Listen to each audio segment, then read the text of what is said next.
इतिहास गवाह है, जब दो शक्तियां टकराती हैं तो सृष्टि कांप उठती है। आज हम ऐसी ही दो ताकतों की कहानी में उतरेंगे, जिनकी जमीन अलग है, आकार अलग है, लेकिन निशाना एक ही है, सर्वोपरि बनना। एक तरफ दुनिया के सबसे बड़े देश का विशाल गौरव, रशियन बेयर, जिसके पास जमीन, सेना और परमाणु शक्ति का अंबार है। दूसरी तरफ इतिहास के पन्नों से निकलकर दुश्मनों के समंदर के बीच अपनी पहचान बनाने वाला चतुर इजरायली लायन, जिसका सबसे बड़ा हथियार लोहा नहीं, दिमाग है। यह सिर्फ एक तुलना नहीं है, यह 21वीं सदी के युद्ध की परिभाषा है। ब्रूट फोर्स बनाम ब्रेन फोर्स, आकार बनाम एक्यूरेसी। आज हम इस जियोपॉलिटिकल महासागर की हर लहर को चीरेंगे, हर गहराई को नापेंगे और उस सच को तलाशेंगे जो आपको सोचने पर मजबूर कर देगा। रूस और इजराइल, आखिर कौन है ज्यादा ताकतवर? पहले चलते हैं उस सरजमीन पर जहां सर्द हवाएं चलती हैं और जिसका नाम सुनकर ही दुश्मन के पसीने छूट जाते हैं, रूस। ग्लोबल फायर पावर की 2025 की रैंकिंग के अनुसार रूस दुनिया की दूसरी सबसे शक्तिशाली सेना है। इस देश को समझने के लिए इसकी विशालता को समझना जरूरी है। 11 टाइम जोन में फैला यह देश अपने आप में एक महाद्वीप है और इस जमीन की रक्षा के लिए खड़ी है दुनिया की दूसरी सबसे शक्तिशाली सेना। कल्पना कीजिए 13,20,000 एक्टिव सैनिकों की एक फौलादी फौज का, जिनके पीछे 35 लाख से ज्यादा आरक्षित सैनिक तैयार बैठे हैं। यह सिर्फ गिनती नहीं, यह वो मनुष्य बल है जो साइबेरिया की बर्फ में तपे हैं और चेचन्या से लेकर सीरिया तक के जंग के मैदानों में अपना लोहा मनवा चुके हैं। इनकी स्पेशल फोर्सेस द स्पत्सनाज दुनिया भर में अपने कठोर प्रशिक्षण और खतरनाक अंजाम दिए गए मिशंस के लिए मशहूर हैं। रूस की जमीन पर T-14 अरमाटा जैसे नेक्स्ट जनरेशन बैटल टैंक्स का काफिला है, जिन्हें चलता फिरता किला कहा जाता है। आसमान में 4 से ज्यादा विमान उनकी हवाई ताकत की गवाही देते हैं। उनका 5वीं पीढ़ी का लड़ाकू विमान सुखोई Su-57 फेलन एक स्टील्थ फाइटर है जो दुश्मन के रडार की पकड़ में आए बिना उनके घर में घुसकर तबाही मचा सकता है और इन सब की रक्षा के लिए जमीन पर तैनात है। S-500 प्रोमेटी एयर डिफेंस सिस्टम, एक ऐसी सुरक्षा छतरी जो न सिर्फ क्रूज मिसाइलों और जेट्स, बल्कि अंतरिक्ष में घूम रहे सैटेलाइट्स और हाइपरसोनिक हथियारों को भी नष्ट करने का दावा करती है। यही वो जगह है जहां रूस दुनिया से एक कदम आगे निकल जाता है। हाइपरसोनिक मिसाइलें अवनगार्ड, जो एक स्पेस रॉकेट से लॉन्च होकर आवाज से 27 गुना तेजी से अपने टारगेट पर गिरती है। किंजल, जिसे MiG-31 के जैसे सुपरफास्ट जेट से दागा जाता है।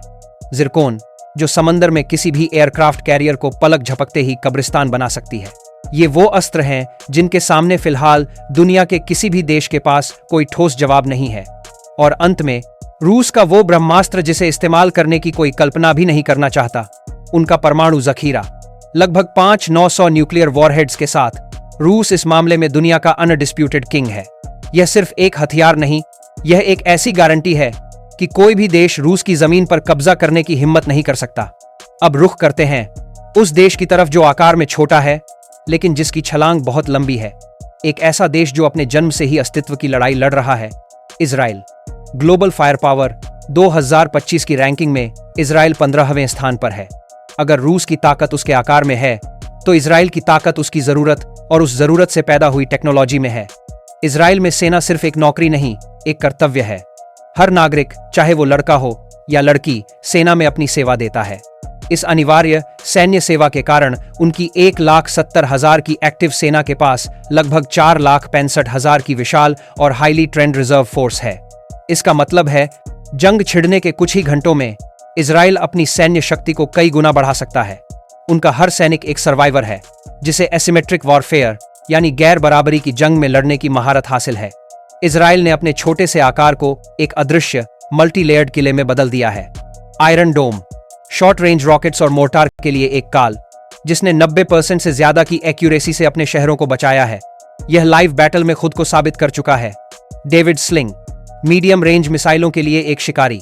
Arrow system, long range ballistic मिसाइलों को एटमॉस्फेयर के बाहर ही नष्ट कर देने वाला प्रहरी। और अब इस किले में एक नया हथियार जुड़ गया है, आयरन बीम, एक लेजर बेस्ड सिस्टम जो दुश्मन के ड्रोन या मिसाइल को प्रकाश की गति से जलाकर राख कर देगा, वो भी बेहद कम खर्च में। इजराइल का सबसे बड़ा और सबसे खतरनाक हथियार वो है जो दिखता नहीं। मोसाद, दुनिया की सबसे खुफिया और प्रभावशाली इंटेलिजेंस एजेंसियों में से एक। मोसाद के एजेंट्स दुश्मन देशों में ऐसी कार्रवाइयों को अंजाम दे चुके हैं जिन पर हॉलीवुड की फिल्में बनती हैं। उनका काम सिर्फ जानकारी इकट्ठा करना नहीं, बल्कि दुश्मन के परमाणु कार्यक्रमों को आगे बढ़ने से रोकना और आतंकवादी नेटवर्क को उनके घर में घुसकर खत्म करना है। इसके साथ है यूनिट 8200, इजराइल की साइबर वारफेयर यूनिट। यह डिजिटल दुनिया के घोस्ट्स हैं जो कीबोर्ड पर उंगलियां फेरकर दुश्मन देशों के कम्युनिकेशन नेटवर्क, पावर ग्रिड और यहां तक कि मिलिट्री कमांड सिस्टम्स को भी हैक कर सकते हैं। यह वो जंग है जो सैटेलाइट और फाइबर ऑप्टिक केबल के जरिए लड़ी जाती है और इसमें इजराइल एक मास्टर है। असली ताकत सिर्फ सेना से नहीं आती, यह आती है देश की आर्थिक स्थिति, उसके दोस्तों और जंग के मैदान में बिताए गए वक्त से। रूस एक एनर्जी सुपर पावर है। 2025 में उसकी अनुमानित जीडीपी 2.08 ट्रिलियन है। गैस और तेल के विशाल भंडार उसकी अर्थव्यवस्था को चलाते हैं, लेकिन पश्चिमी देशों द्वारा लगाए गए प्रतिबंधों ने उसकी विकास की गति पर ब्रेक लगा दिया है। दूसरी तरफ इजराइल एक स्टार्टअप नेशन है। 2025 में उसकी अनुमानित जीडीपी 610 बिलियन है। उनके पास तेल के कुएं नहीं, बल्कि दिमाग की खदान है। टेक्नोलॉजी, सॉफ्टवेयर, मेडिकल इनोवेशन और एडवांस्ड एग्रीकल्चर उनकी इकोनॉमी के इंजन हैं। रूस के दोस्त चीन और ईरान जैसे देश हैं जो पश्चिमी प्रभुत्व को चुनौती देते हैं।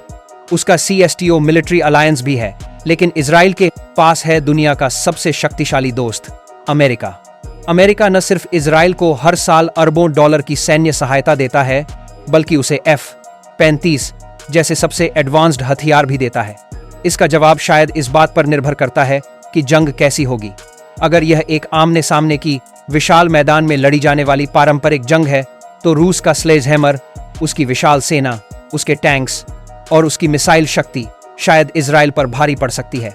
उसका आकार ही उसकी सबसे बड़ी ताकत है। लेकिन अगर यह जंग technology, intelligence, surgical strikes, cyber attacks और दिमाग की है, तो इजराइल का सर्जन स्कैल्पेल बेहद खतरनाक साबित होगा। वो छोटा है, लेकिन उसका हर वार सटीक, गहरा और ऐसी जगह पर होगा जहां दुश्मन को सबसे ज्यादा दर्द हो। वो दुश्मन की सेना से नहीं, उसके दिमाग से लड़ेगा। अंत में यह कहानी हमें सिखाती है कि ताकत के कई रूप होते हैं। एक ताकत वो है जो दिखती है, जो डराती है, और एक ताकत वो है जो अदृश्य रहती है, जो इंतजार करती है और सही वक्त पर वार करती है। रूस और इजराइल दोनों ही अपनी अपनी शैली के महारथी हैं। एक दुनिया पर राज करने की आकांक्षा रखता है, तो दूसरा सिर्फ जिंदा रहने की जिद में दुनिया की सबसे बड़ी ताकतों में से एक बन गया है। आपकी नजर में असली शक्ति क्या है? क्या वो रूस का विशाल आकार है या इजराइल की तकनीकी चतुराई? इस जियोपॉलिटिकल शतरंज के खेल में आपका वोट किस खिलाड़ी को जाता है?